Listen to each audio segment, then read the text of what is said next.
what I've observed about feeling a lot of time is we tend to put so much emphasis. I've seen somebody who said, my mental health is unbalanced at the moment. And because of that, they refuse to actually step out of their house, or refuse to pick up the call and start calls for salespeople now, or they refuse to pick up that book. It's easy to give up power in that sense, but that is one of the wrong approach to managing those blues that you will have. You would always have blues because there are things that will always not work the way we want it. Action sometimes will actually help you to snap out of it. And I was thinking research that says that because you are feeling low, it affects your movement. You just want to coil up in bed, you want to put your duvet over yourself, you just don't want to do anything. The same way, because nerve transmission is reciprocal, it can go both ways. The same way, if you begin to take action in spite of your feeling, it can actually change the way you feel.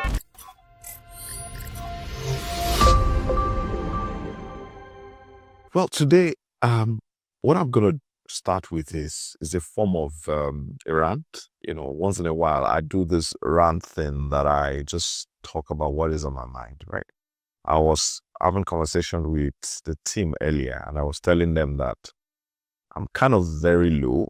Sometimes you just get to that wall and then you feel discouraged. You feel that things are not panning out the way it should pan out. It could have been better. Those are some of those days. I'm sure it happens to all of us. You call it, you have the blues sometimes. So I think for me, the blues was today. So the question in my head is, if this is happening to me, and generally I'm a bit of an optimistic person. If this is happening to me, I'm sure it happens to a lot of people, particularly entrepreneurs, particularly if you're living in a country. You just wake up sometimes and you feel like, look, this thing is not just gelling. So how do you deal with those kind of scenarios? How do we deal with those kind of moments, right? So, but before I go, I think in the bit to start, I kind of just skipped initially. My name is Olufemi Sheyi. I'm a real estate salesman. I buy, build, and sell real estate. Part of my journey this year, over the next 1 year, is how can I work with 200 people and then make them multimillionaires, meaning that they will earn 10 million and above in commission. That is my goal for the next 1 year. So today I'm just going to be asking myself, so how do you snap out of those kind of moments when you are solo? And it's going to happen to all of us. The number one thing I'm beginning to realize is, one, you need to understand. I'm going to try to write it down so I don't forget. Number one is you need to understand that your feeling, the way you feel, is not necessarily the reality of things.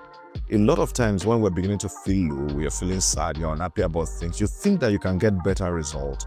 And if you're not careful, when you get into that kind of rut, you tend to now approximate or estimate and assume that the entire reality is what you are feeling. I think the first step is to understand that your feeling is not necessarily your reality. And we tend to miss it a lot, which is why, for example, you find someone who is very sad, get into borderline depression, and then next thing you hear about suicide or attempt at suicide is because what those people have done is to take the feeling and then they substantiate it so much that it becomes, in as far as they are concerned, their reality. That is not the case 99.9% of the time. And let me use an example. Now, let's say that you have issues with cash, you are so broke, and on a Monday morning you have zero and you are so sad because you don't have cash, because you can't even do the things that you need to do. Of course, that can lead to a bit of blues, if to use that word. And so let's say that in the midst of that blues, you're feeling very low, you're feeling terribly depressed. The richest man in Nigeria, Dangote, obviously calls you and says, Amaka, I'm going to send 1.5 billion naira to your account, but I'm not going to send it this week. I'm going to send it upper week. I'm traveling out of the country. So please just hold on for me. I promise you I will send it. Or rather, I'm going to give you a post-dated check for 2 weeks later. Now, this is the issue. Immediately you get that call, you are excited, your mood changes, you're happy, because you have an expectation that is going to crystallize maybe in 1 or 2 weeks. But this is it. The reality is the money is not in your account yet. Things can change. Your bank balance is still what it was just a few minutes before the call. But what changes? The way that you think about it. So a lot of time when we start down that depression path, we tend to forget the fact that how we feel is not necessarily the reality of it. So that's number one, how we feel. Feeling is not directly proportional. I don't know how they put it, proportional to reality. That's number one. Number two is this: you need to actually reach out. One of the ways to snap out of whatever it is you're feeling per time is to have a very solid support network. If you don't have it, I'm sure you have. If you've not labeled it as that, I'm sure you have friends that you've gone through stuff together, friends you can reach out to and talk about the way you feel. That is one of the ways to actually snap out of it. A lot of people underestimate the power of conversation that is encouraging. That is one tool that is available, and most times it's usually free. There is virtually no one on this earth that does not have at least one person that loves him or loves her.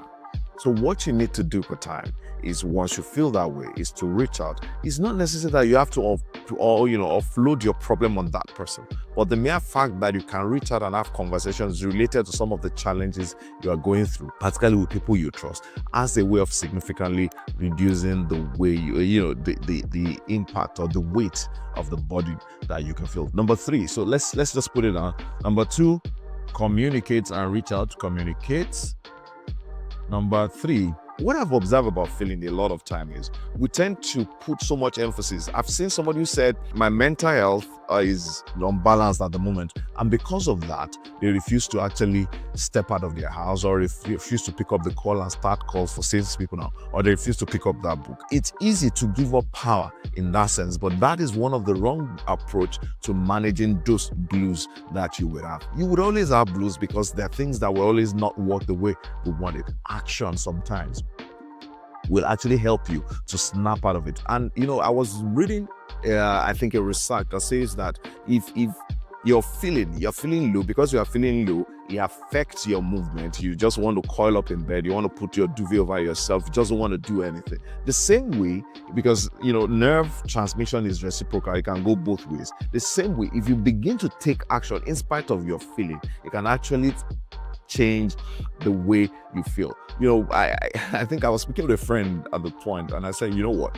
Have you ever thought about it? The day you are feeling very gloomy, why don't you just put on salsa or put on the jazz music or whatever it is and watch that particular music? Now, it sounds very funny, and it's not like it's going to solve, quote unquote, the problems that you have. But what it does is this: the actions that you've taken, the movement you have, whether it's just simple movement as in dancing, or whether it's because you are feeling that you don't have cash, you want to call 1, 2, 3 customers, whether you want to reach out to that client that you've had issues with. That simple action step, what it does is it reverse the pathway. So because you feel low, you are not moving, you just want to coil up and just sleep or put it over yourself. If you take that action, what it does is to re-energize you along the same path and get you moving again. So what we are going to put there is move or take action. It helps. Take action.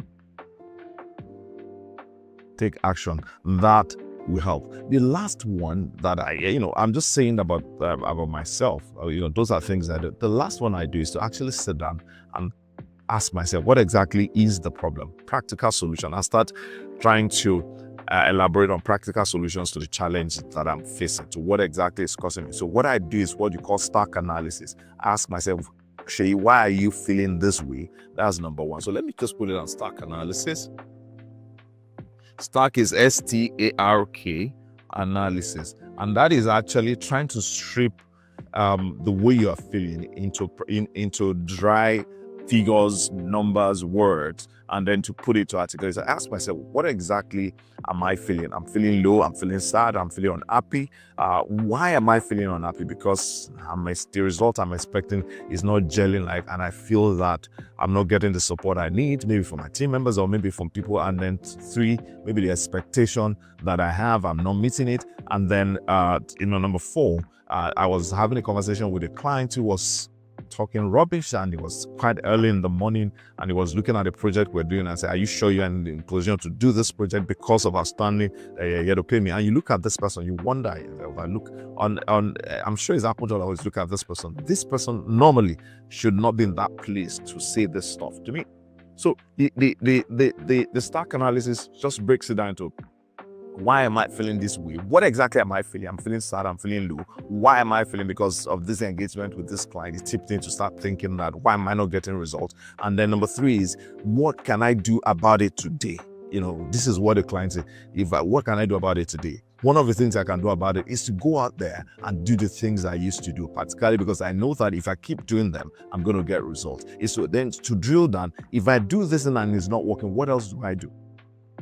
And when you begin to ask who, what, why, when, what, and all those kind of questions, what it does for you, it helps you to actually take the cognitive dimension of whatever it is that is happening to you. And then you begin to become a bit analytical, think about the figure, and then you'll be shocked that as you begin to think through it, as you begin to divvy up with the way you are feeling in practical terms, it helps you to actually snap out of it. I'm not saying it's easy. I'm not saying it's going to be that. But what I know is this: once you begin to think about it, there's nothing that has happened to you that you do not have the capacity to think your way through. And then as you begin to think through it, as you begin to shred it up into practical action steps that you can take, what I've noticed, and I'm talking about that for me now, is that it helps you to snap out of it. I'm not saying sometimes you may not totally snap out of it, but it moves you along the way. So please do not call up. Start asking yourself, why am I feeling this way? What exactly am I feeling? What caused it? What can I do to actually reduce? What one action step can I take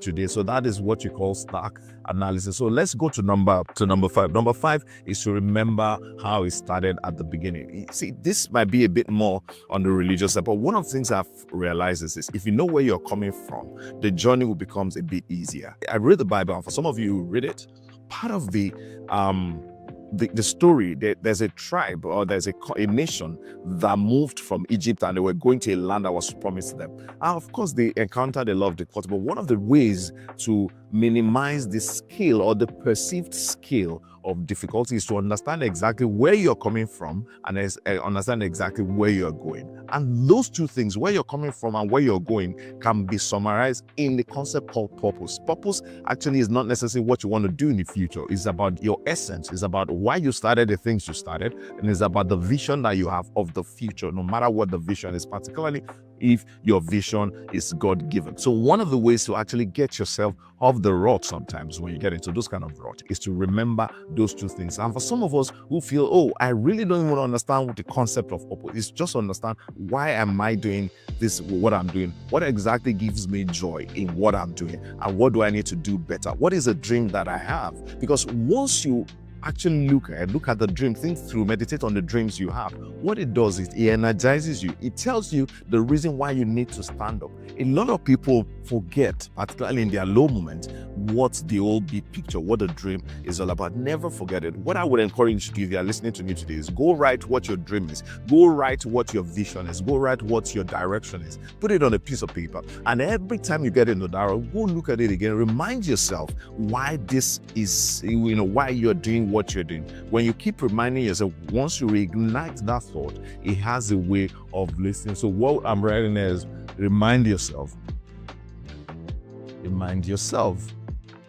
on the why, those two things. You need to keep reminding yourself on the why. And then lastly, let me say this: no matter how you feel, commit yourself to doing the things you need to do.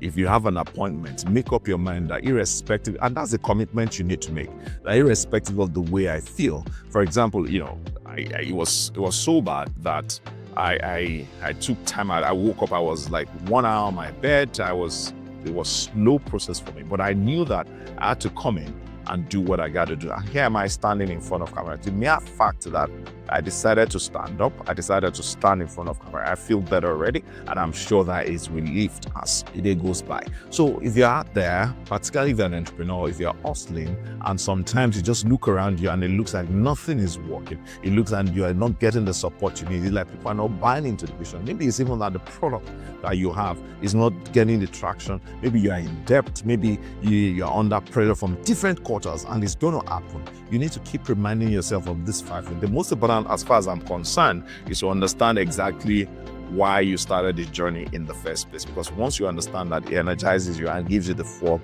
that you need for the next phase of the journey. I hope this 5 point has been of value. So if you are listening to me today, I'd like you to do me a favor, because I want you to listen to the other videos I'm going to do. I'd like you to click on the subscribe button and follow us across the social media pages that you'll see displayed on the video. Until I see you next video, enjoy yourself, energize yourself, and keep actually eating hard. If you feel low at some point, reach out to someone, talk to somebody, take a look at what the vision is all about. I'm sure that you'll snap out. And if you want us to have conversation, please drop a message below this video.